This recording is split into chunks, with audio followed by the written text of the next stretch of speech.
अच्छा, अभी के सेशन के अंदर हम लोग फुल एडर जस्ट इंप्लीमेंट करेंगे और उसका कोड हम Xilinx के ऊपर और अपनी किट के ऊपर इंप्लीमेंट करेंगे।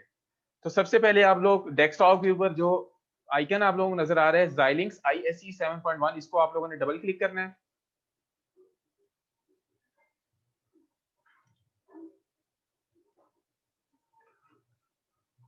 आप लोगों के सामने जो विंडो ओपन होगी, यहाँ पर देखें कि पहले से कोई फाइल खुली हुई मौजूद है कि नहीं।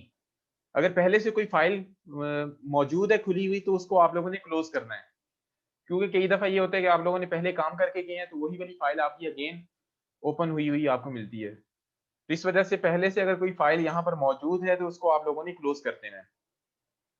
और उसको क्लोज करने के लिए सोर्सेज इन प्रोजेक्ट के अंदर जो भी आपकी डॉट बी फाइल होगी उसको आपने राइट क्लिक करना है। राइट क्लिक करने के बाद आपने रिमूव कर देना उसको। इसी तरीके से टेस्ट फाइल को भी आप लोगों ने रिमूव कर देना है।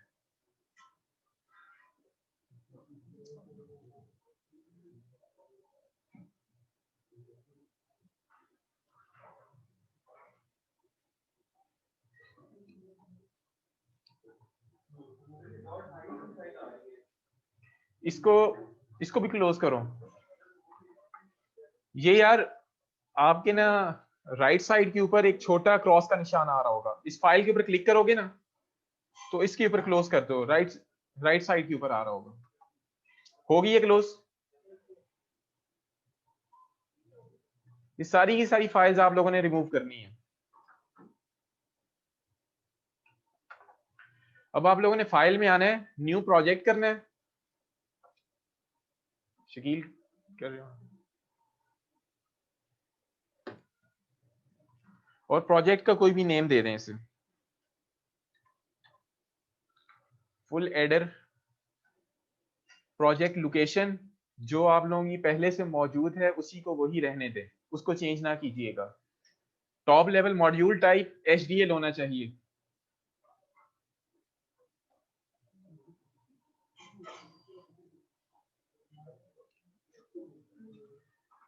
इसके बाद नेक्स्ट करेंगे तो आपके पास एक नई विंडो ओपन हुई है। इसके अंदर अब आप लोगों ने जो भी किट आप लोग यूज कर रहे होंगे उसकी इंफॉर्मेशन आप लोगों ने देनी है। अगर आप स्पार्टन की यूज कर रहे हैं तो आप लोगों ने स्पार्टन की इंफॉर्मेशन देनी है। अगर आप वर्टिक्स यूज कर रहे हैं तो वर्टिक्स की इंफॉर्मेशन होगी। लेकिन क्योंकि ये सिमुलेटर आपका थोड़ा सा पुराना है तो इसके अंदर जो यूज करने अगर जो आप किट्स यूज कर सकते हैं उनका उनके ऑप्शंस आप लोग आपके पास थोड़े से कम है। अगर आप सिर्फ ये जहां पे स्पार्टन 3E लिखा हुआ है इसको क्लिक करें तो आपके पास जो किट्स सामने आएंगी वो थोड़ी हैं, वो ज्यादा नहीं है।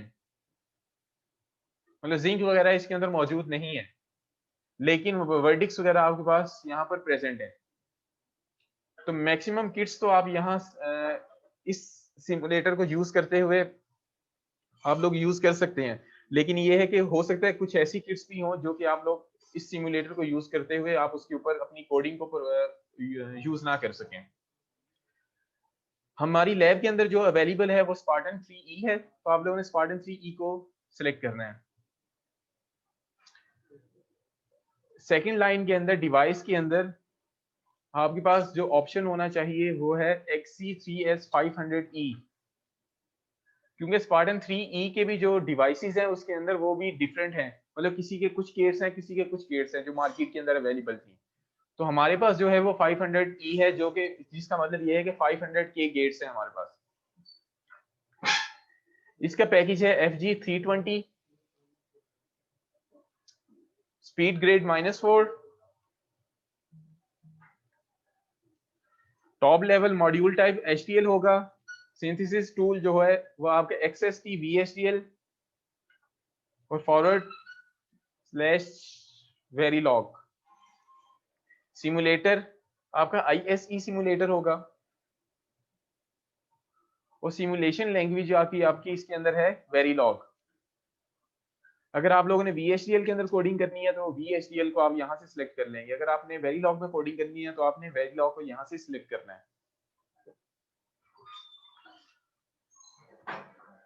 आपकी सारी की सारी इंफॉर्मेशन इस विंडो की कंप्लीट हो गई है। इसको नेक्स्ट कर दें। यहाँ पर न्यू सोर्स के ऊपर आप लोगों ने क्लिक करना है। अगेन एक विंडो आपके सामने ओपन होगी। हमने अब सबसे पहले मॉड्यूल बनाना है, क्योंकि मॉड्यूल बनाएंगे तो उसका हम एरर का टेस्ट करेंगे, उसके ऊपर हम उसकी फंक्शनैलिटी को परफॉर्म करने के लिए उसको टेस्ट बेंच के ऊपर इंप्लीमेंट करेंगे, और उसी को ही फिर हम आगे अपनी किट के ऊपर इंप्लीमेंट करेंगे। तो सबसे पहला जो आप लोगों का प्रोसीजर या आप लोगों का मेथड है या आप लोगों ने जो टास्क परफॉर्म करना है वो ये है कि हम लोगों ने सबसे पहले वेरीलॉग मॉड्यूल बनाना है। तो वेरीलॉग मॉड्यूल बनाने के लिए फाइल नेम के अंदर आपने मॉड्यूल का टाइप नाम लिख दें, जिस नाम से भी आप लोगों ने मॉड्यूल बनाना है।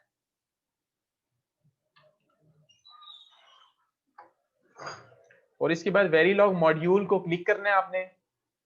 अच्छा, अगर किसी ने VHDL का मॉड्यूल बनाना है तो नीचे आएगा थर्ड लास्ट के ऊपर VHDL मॉड्यूल गिवन है।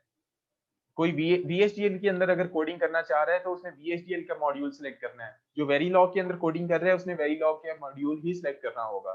लेकिन हमारे पास क्योंकि हम वेरीलॉग को यूज कर रहे हैं तो वेरीलॉग मॉड्यूल होगा। ऐड टू प्रोजेक्ट करके आपने नेक्स्ट कर देना है।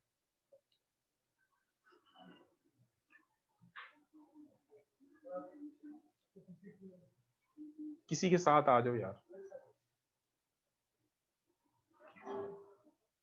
अभी जो विंडो आपके सामने ओपन हुई है, यहाँ पर अब आप लोगों ने अपनी इनपुट्स और अपनी आउटपुट्स को डिफाइन करना है।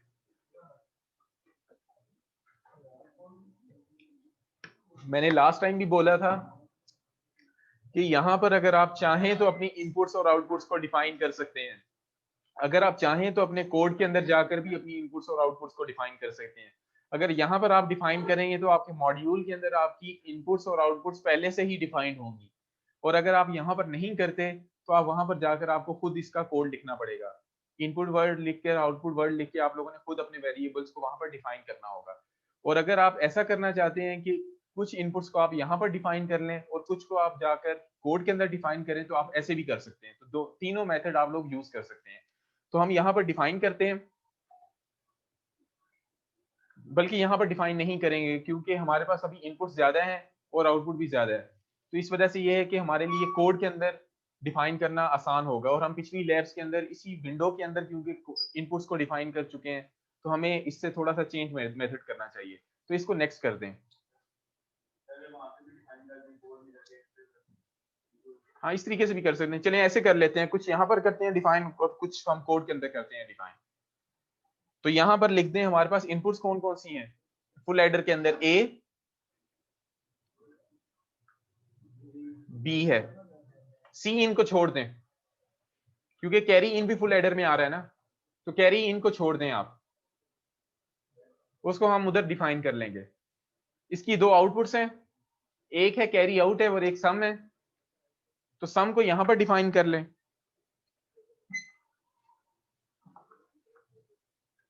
और सी आउट को हम वहां पर डिफाइन कर लेंगे। और सम को अगर आप डिफाइन कर रहे हैं एज आउटपुट, तो डायरेक्शन के अंदर आकर इनपुट वर्ड के ऊपर आप क्लिक करें तो नीचे से आपने आउटपुट को सिलेक्ट कर लेना है। इनपुट वर्ड के ऊपर क्लिक करें। सबका हो गया? अब आपने नेक्स्ट कर देना है।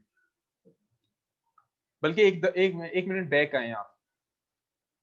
यहां पर MSB और LSB आपको डायरेक्शन के साथ गिवन है इसी विंडो के अंदर, जहां पर आपने इनपुट्स और आउटपुट्स को डिफाइन किया था। MSB और LSB का मतलब यहां पर ये है कि अगर आपकी इनपुट एज अ वेक्टर हो, अगर वो 4 बिट की हो या 5 बिट की हो, अगर फॉर एग्जांपल अगर आपकी इनपुट 2 बिट की है तो आपने LSB और MSB के ऊपर 0 1 लिखना होगा। 0 1 का मतलब ये है कि 0 और 1 आपके पास दो इनपुट्स हैं। इसी तरीके से अगर आपके पास B 4 बिट की है तो आपने 0 3 लिखना होगा। तो LSB और MSB का यहाँ पर ये पर्पज है। तो आपके पास जो इनपुट और आउटपुट्स जनरेट हो रही होंगी वो एज अ वेक्टर हो रही होंगी। यहाँ पर अभी आपकी जो जनरेट होंगी वो एज अ स्केलर होंगी, क्योंकि आपके पास जस्ट 1 बिट है। तो नेक्स्ट करते हैं इसको। तो यहाँ पर जो इंफॉर्मेशन आपके सामने आ रही है, यहाँ पर अगर आप देखें तो A B के सामने स्केलर लिखा हुआ है और इनपुट है ये दोनों। इसी तरीके से सम के आगे भी स्केलर लिखा हुआ है ये, और ये हमारे पास आउटपुट है। और इसको फिनिश करते हैं। इसके बाद नेक्स्ट करें, अगेन नेक्स्ट करें और फिनिश करते हैं।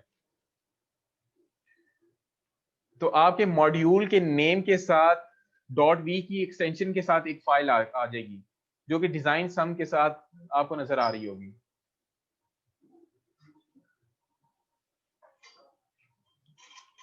नजर आई है सबको? कुछ इनपुट्स को तो हमने वहां पर डिफाइन कर दिया था, अपनी एक इनपुट और अपनी एक आउटपुट को हम यहां पर डिफाइन कर लेते हैं। ए बी के साथ आप सी इन लिख दें, कॉमा सी आउट भी लिख दें, और कॉमा करके आपने सम कर देना है, सम वाली जो पहले सी वर्ड लिखा हुआ है। सबने लिख लिया ब्रैकेट के अंदर, A B C in C out और सम आपके पास होना चाहिए ब्रैकेट के अंदर। हमने नई चीजें कौन सी ऐड की हैं? सी इन हमारे पास इनपुट है, तो इनपुट ए के साथ मैं कॉमा डाल के लिख देता हूं सी इन। एक ही लाइन के अंदर भी अपनी इनपुट्स को डिफाइन कर सकता हूं कॉमा डालकर। इन्होंने अलग अलग डिफाइन किया हुआ है, 2 दफा इनपुट वर्ड यूज किया है, लेकिन यह है कि एक ही लाइन के अंदर भी आपकी इनपुट्स डिफाइन हो सकती हैं। इसी तरीके से आउटपुट कौन सी है? सम के साथ मैं लिख देता हूं सी आउट।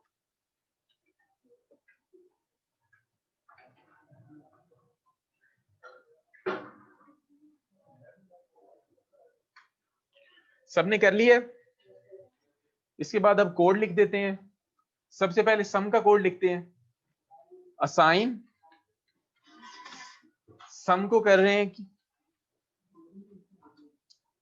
इक्वल आ जाएगा, और एक्सॉर कौन कौन सी 3 इनपुट्स हो रही हैं? ए हो रही है, वो आपकी एक्सॉर हो रही है बी के साथ, वो एक्सॉर हो रही है आपकी सी इन के साथ, कैरी इन के साथ एक्सॉर हो रही है। ये आपकी सम की इक्वेशन लिखी गई है। इसी तरीके से आपने असाइन करना है और सी आउट की इक्वेशन लिखनी है।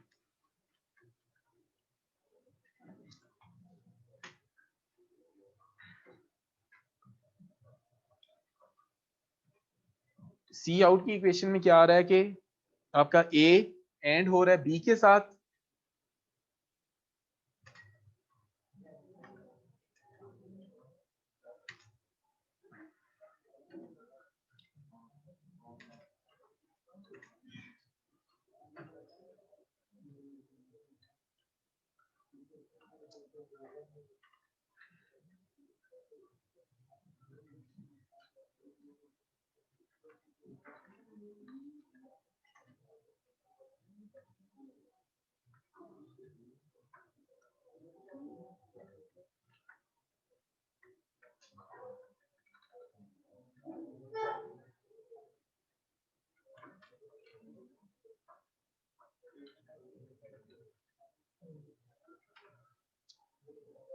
ए एंड बी वो और हो रहा है, सी इन एंड हो रहा है ए एक्सॉर बी के साथ। यही इक्वेशन सबने लिखी है, और ये केस सेंसिटिव है, थोड़ा सा ध्यान कीजिएगा इसके अंदर। ये ना हो कि ऊपर आप कैपिटल ए को डिफाइन कर रहे हो, नीचे आप स्मॉल ए को डिफाइन कर रहे हैं।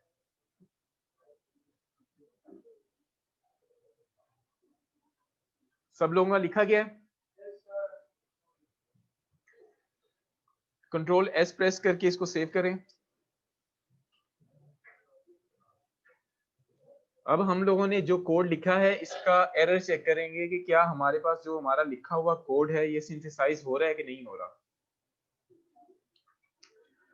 प्रोसेस व्यू या प्रोसेसेस फॉर सोर्स के अंदर सिंथेसाइज वर्ड लिखा होगा। लेफ्ट साइड के ऊपर आपको विंडो नजर आ रही है, नीचे सिंथेसाइज डैश XST, इसके ऊपर डबल क्लिक करें आप।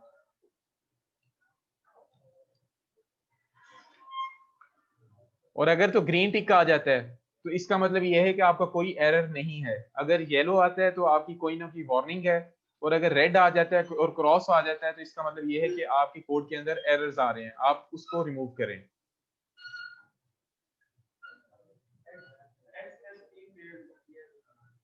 कोई एरर आया आपका?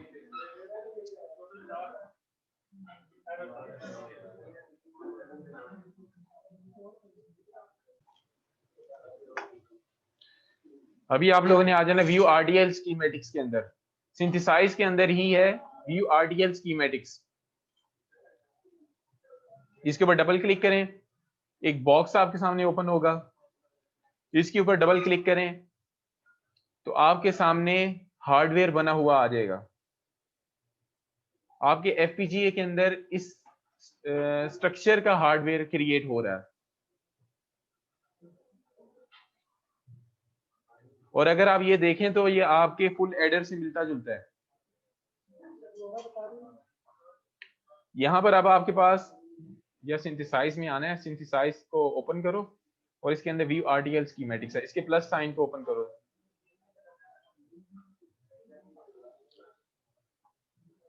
इसके ऊपर डबल क्लिक करो, फिर अगेन आप लोगों ने सिंथेसाइज एक्सएसटी में ही आना है और view technology schematics, view RTL schematics के नीचे है व्यू टेक्नोलॉजी स्कीमेटिक्स, इसके ऊपर भी आप लोगों ने आना है और बॉक्स आएगा तो इसको अब आप लोगों ने डबल क्लिक करना है टेक्नोलॉजी स्कीमेटिक्स के ऊपर। नेक्स्ट टाइम यहां पर अब आपकी इनपुट्स, आपकी आउटपुट्स डिफाइन की गई हैं। बीच में आपका लुकअप टेबल आपको गिवन है कि अंदर लुकअप टेबल कितने यूटिलाइज हो रहे हैं आपके।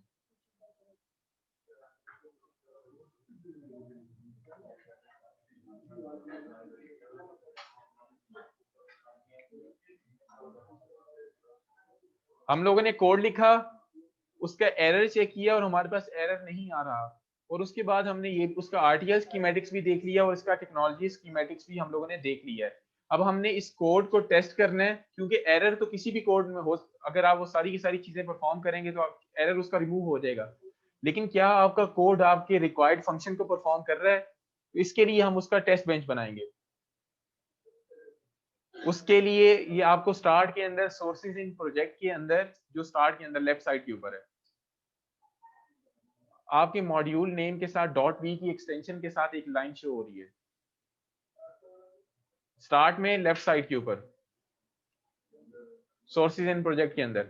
इसके ऊपर राइट क्लिक करें, न्यू सोर्स में आए,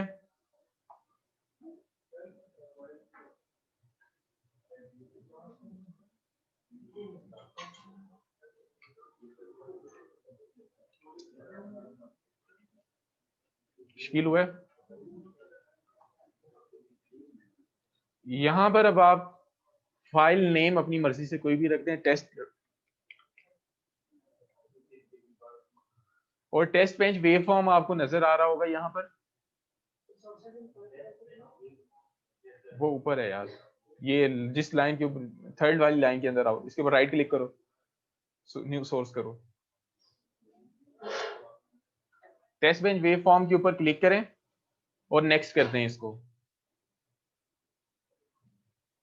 अगेन नेक्स्ट करें और फिनिश करते हैं इसको। टाइमिंग विंडो आपके सामने ओपन हुई है। यहां पर अब आपने किसी भी सेटिंग को नहीं छेड़ना, अगर रिक्वायर्ड होगी तो तब हम इसको छेड़ेंगे, वैसे हमें इसको छेड़ने की जरूरत नहीं है। राइजिंग एज के ऊपर ये आपकी क्लॉक काम करेगी, फॉलिंग एज के ऊपर नहीं कर रही है। बाकी हाई टाइम, लो टाइम, सेटअप टाइम, इनको छेड़ने की जरूरत नहीं है। जस्ट आपने क्या करना है कि लेफ्ट साइड के ऊपर नीचे ग्लोबल सिग्नल्स के अंदर GSR ब्रैकेट के अंदर FPGA आपको गिवन है, इसको चेक कर देना है। ग्लोबल सिग्नल्स के अंदर अगर आप आते हैं, लेफ्ट साइड के ऊपर है वो, नीचे बॉटम के ऊपर, इसके अंदर है GSR और ब्रैकेट के अंदर है FPGA। इसको अगर आप क्लिक कर दें और आपने ओके कर देना है,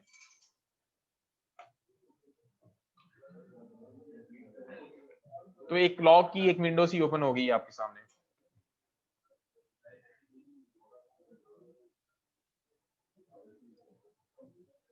ठीक है, सबकी विंडो ओपन हुई है ये क्लॉक वाली।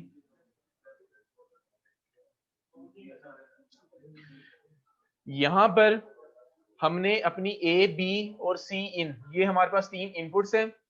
इसके सामने जो हमें क्लॉक गिवन है, इसको चेंज करते हुए हमने अपनी इनपुट्स को डिफाइन करना होगा। A पहले से प्री डिफाइंड है, हम B और C इनको चेंज करते हैं।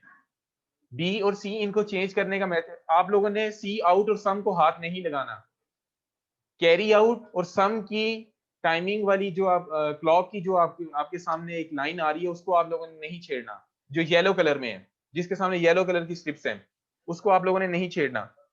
जिसमें ब्लू कलर की स्ट्रिप्स हैं, वहां पर आप लोगों ने क्लॉक सेट कर देनी है। पहली वाली ब्लू स्ट्रिप के आगे अगर आप क्लिक करते हैं तो लॉजिक लो से आपकी लॉजिक हाई हो जाएगी, और वो अगली सारी की सारी क्लॉक के लिए होगी। अब आप जहां से लो करना चाहते हैं, उस ब्लू लाइन के आगे अगर आप दोबारा क्लिक करते हैं तो आपके पास उसके बाद वाली सारी की सारी जो क्लॉक है वो लॉजिक लो के ऊपर आ जाएगी। अगर आप सेकंड वाली के आगे क्लिक करें, सेकंड ब्लू लाइन के आगे अगर आप दोबारा क्लिक करें, यार आपकी अपनी मर्जी है, नहीं बाद में क्लिक करना है। जिधर से आपने क्लॉक को अप लेकर जाना हो या डाउन लेकर जाना हो, उससे आगे आप लोगों ने क्लिक करना है। मैं बी की इनपुट्स को सेट कर रहा हूं। इसी तरीके से थर्ड से आगे आप अगेन क्लिक करेंगे तो आपकी लॉजिक हाई के ऊपर चली जाएगी। इसी तरह अगर आप 4 से आगे क्लिक करते हैं तो आपके पास लॉजिक लो के ऊपर आ जाएगी। सी इन के अंदर गैप दे दें थोड़ा सा, पहले आप इसको हाई कर दें, लेकिन आपने इसको लो करना है जाकर थर्ड के बाद। तो तीनों क्लॉक्स आपके पास डिफरेंट हो गई हैं।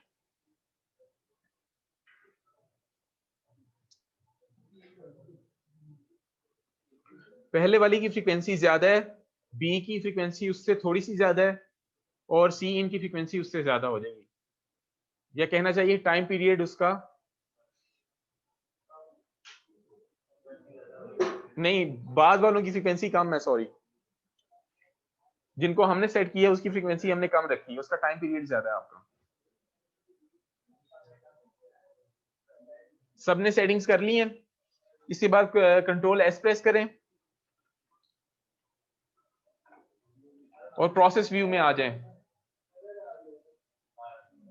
यार एरर किस बात का आ गया?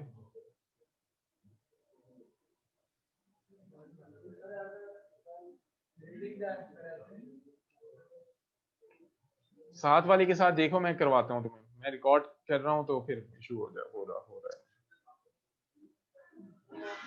प्रोसेस व्यू में आओ, तुम्हारा तो एरर नहीं आया ना। प्रोसेस व्यू में आएंगे तो Xilinx ISE सिमुलेटर आपको नजर आ रहा होगा। सबका ये ऑप्शन आ गया है। इसमें सेकंड वाला है सिमुलेट बिहेवियरल मॉडल, इसके ऊपर डबल क्लिक करें।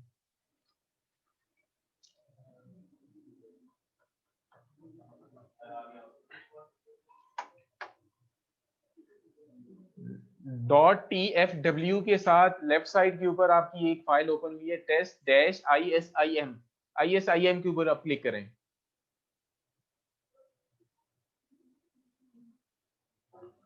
तो यहां पर अब आपको एक नई क्लॉक की विंडो नजर आ रही होगी। ISIM के ऊपर आप लोगों ने क्लिक करना है।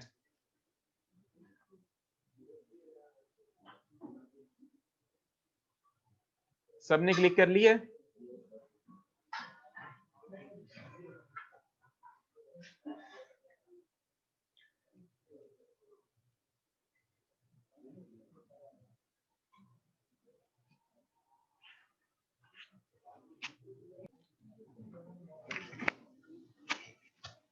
यहां तक समझ आ गई आप लोगों को?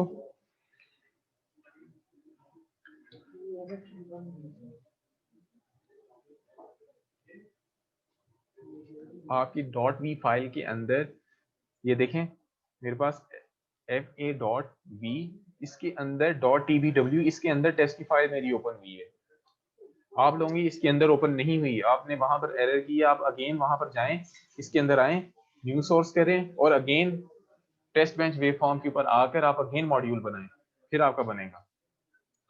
देखिए वहां पर आपकी सिर्फ जस्ट .v फाइल है, ऐसे ही है।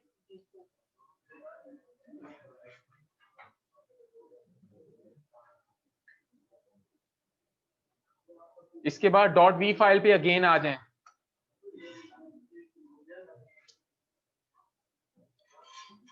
डॉट वी फाइल के ऊपर आकर प्रोसेस व्यू में आ जाए।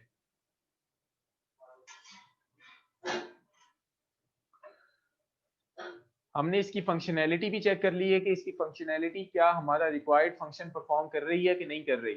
अब हमने इसको किट के ऊपर इंप्लीमेंट करना है। किट के ऊपर इंप्लीमेंट करने के लिए जरूरी है कि हम किट के अंदर जो भी इनपुट्स या आउटपुट्स को यूज करने जा रहे हैं उसकी लोकेशंस को हम यहाँ पर डिफाइन करें।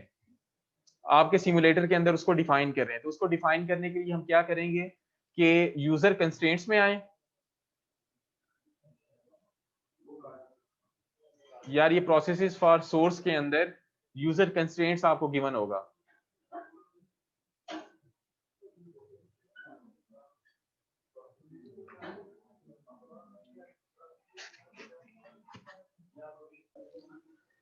यूजर कंस्ट्रेंट्स में आकर असाइन पैकेज पिन्स के ऊपर आप डबल क्लिक करें,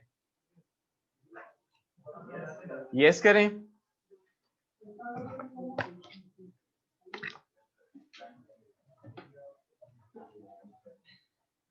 यहां पर जो विंडो ओपन हुई है आपके सामने उसमें A B C in C out some की फॉर्म के अंदर इनपुट्स और आउटपुट्स आपको लिखी हुई नजर आ रही होंगी लेफ्ट साइड के ऊपर। यहाँ पर जो इनपुट्स हैं आपकी और जो आउटपुट्स हैं इसके सामने आप लोगों ने इनकी लोकेशंस को लिखना है। अब ये लोकेशन वो होंगी जो कि आपकी फिजिकली आपकी किट की लोकेशंस हैं। आपकी किट के ऊपर आपके स्लाइड स्विचेस भी हैं, पुश बटन्स भी हैं और इसी तरह आपकी एलईडीज भी आप लोगों को गिवन है। तो आप लोगों ने इनकी लोकेशंस को यहाँ पर इंटर करना होगा। तो मैं आप लोगों को लोकेशंस बोल देता हूँ। हम लोगों ने 3 स्लाइड स्विचेस यूज करने हैं जो एज अ इनपुट यूज होंगे। आप लोग किट के ऊपर देखें तो आपको स्लाइड स्विच नजर आ रहे हैं। तो स्लाइड स्विच 1 जो कि जिसको SW0 कहा जा रहा है उसकी लोकेशन है, उसके नीचे लिखी हुई है G18। तो G18 आपने लोकेशन के सामने लिख देना है।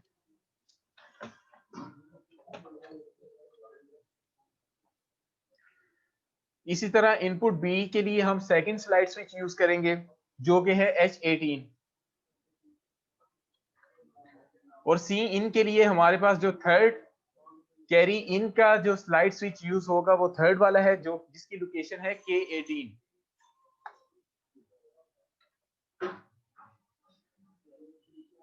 और इन तीनों इनपुट्स की जो आउटपुट्स हैं वो हमने एलईडीज के ऊपर देखनी होंगी। इन्हीं स्लाइड स्विचेस के ऊपर आपको एलईडीज गिवन है। स्लाइड स्विचेस के ऊपर ही आप लोगों को एलईडीज गिवन है। अब एलईडी 1 की लोकेशन आप लोगों ने देनी है जो कि है J14।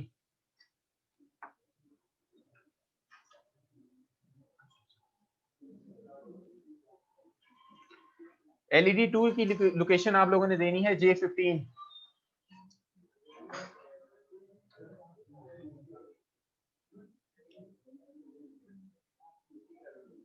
आप लोगों ने इस चीज का ध्यान रखना है, ये ना हो कि एलईडीज को एज अ इनपुट आप असाइन कर दें और स्लाइड स्विचेस को एज अ आउटपुट आप डिफाइन कर दें। एरर आ जाएगा आप लोगों का। स्लाइड स्विच आपके सिर्फ एज अ इनपुट यूज हो सकते हैं, तो उसको आपने इनपुट्स के सामने ही उसकी लोकेशन देनी है।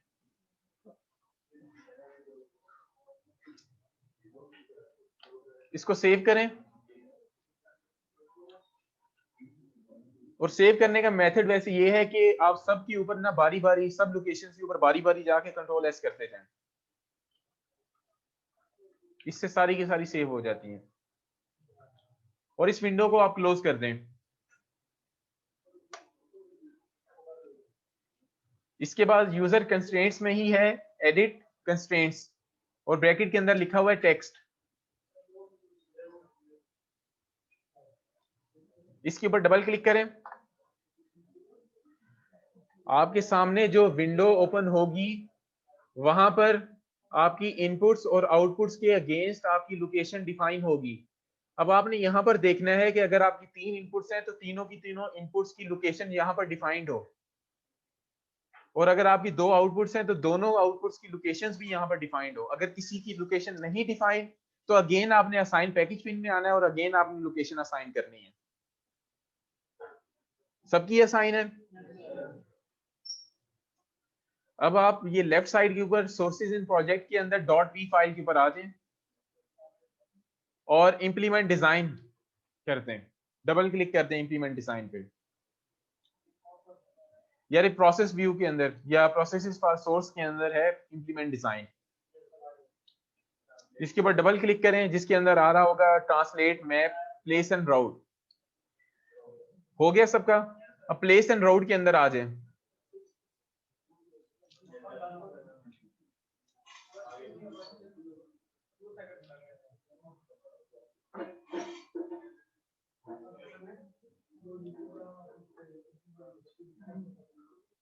प्लेस एंड राउट के अंदर है व्यू एडिट प्लेस्ड डिजाइन और ब्रैकेट के अंदर लिखा हुआ फ्लोर प्लानर। इसके ऊपर डबल क्लिक करें।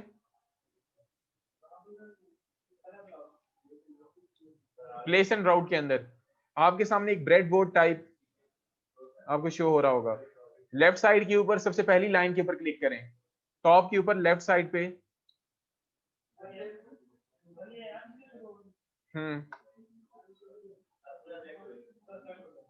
पूरा सिलेक्ट हो गया है।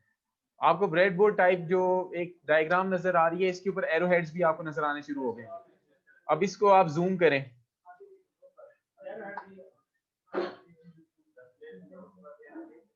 प्लेस एंड राउट के बाद व्यू एडिट फ्लोर प्लानर, जहां पर ब्रैकेट के अंदर लिखा होगा।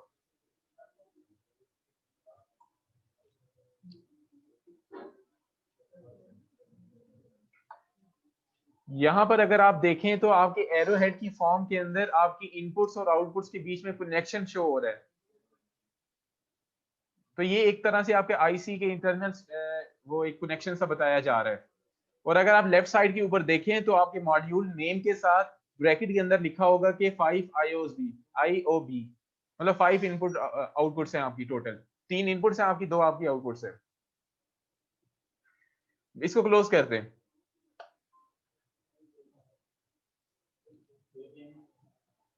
नो कर दें यार। इसके बाद जनरेट प्रोग्रामिंग फाइल पे आए और इसको डबल क्लिक कर दें। जनरेट प्रोग्रामिंग फाइल पे, और अगर टिक आ जाता है तो आपकी प्रोग्रामिंग फाइल जनरेट हो गई है।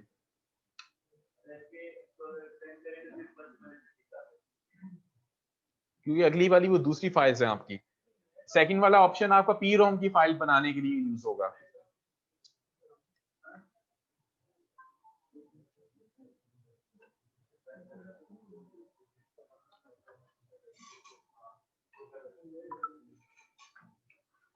अब इस विंडो को मिनिमाइज कर लें आप, और डेस्कटॉप के ऊपर एडेप्ट पड़ा होगा, उसको ओपन करें।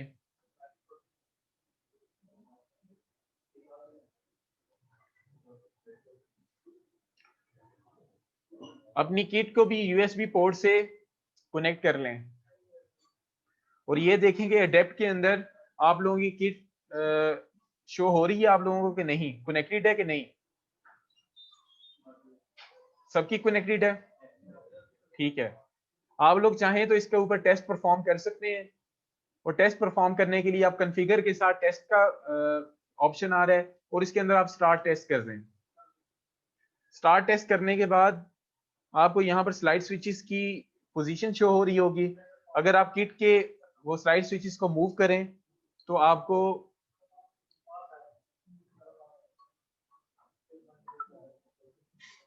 ये वाले स्लाइड स्विचेस भी मूव होते हुए नजर आ रहे होंगे।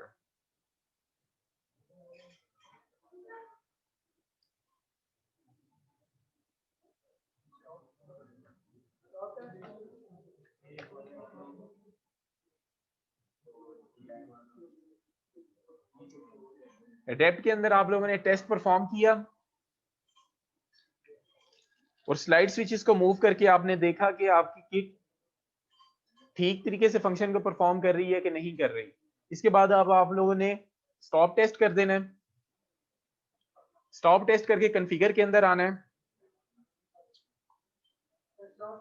स्टॉप टेस्ट कॉन्फ़िगर के अंदर वापस आ जाना है, और यहां पर है FPGA XC3S500E, जो कि ऑप्शन हमने पहले सेलेक्ट किया था स्टार्ट के अंदर, आपको याद होगा। इसके अंदर आप लोगों ने आ जाना है और ब्राउज करना है, इसको अपनी लोकेशन पे जाना है।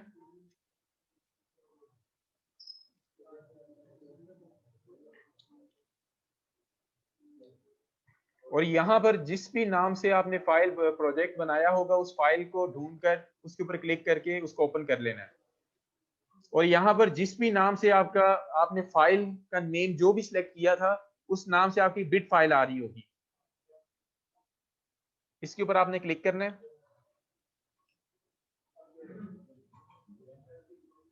और यस कर देना है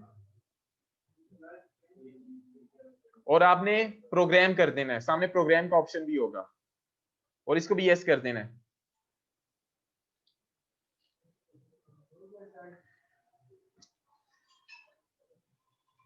प्रोग्राम करने के बाद आपकी किट के ऊपर एक ऑरेंज कलर की एलईडी ग्लो करना शुरू हो गई होगी। इसका मतलब यह है कि आपकी किट कॉन्फ़िगर हो चुकी है। वो अगर पहले से पी रोम की फाइल पड़ी हो तो तब वो होती है। अब आप लोगों ने अपनी तीनों इनपुट्स को चेंज करना है।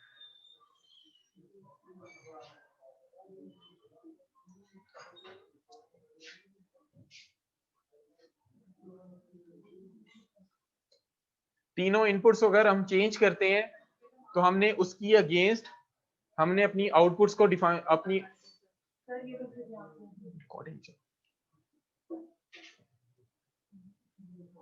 हमने अपनी आउटपुट को चेक करना है कि कैरी आउट की आउटपुट हमारे पास क्या आती है और हमारे पास सम की आउटपुट क्या आ रही है।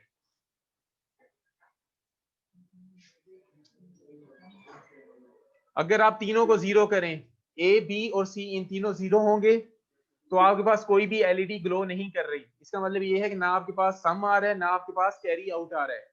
लेकिन अगर आप तीनों को हाई कर दें तो आपके पास दोनों की दोनों एलईडीज ग्लो करेंगी। आपके पास सम भी 1 आ रहा है और आपके पास कैरी आउट भी आ रहा है। समझ गए इस चीज को? इसी तरह आप इनके बीच के कॉम्बिनेशंस को भी ट्राई करते हुए आप फुल एडर का फंक्शन यहां पर परफॉर्म कर सकते हैं। तो आपकी फुल एडर की लैब यहां तक की थी।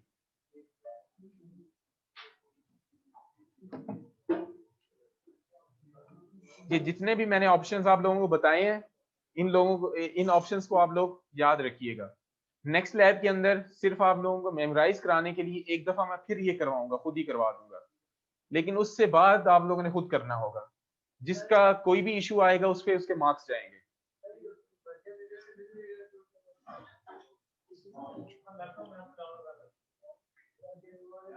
किसी का कोई इशू?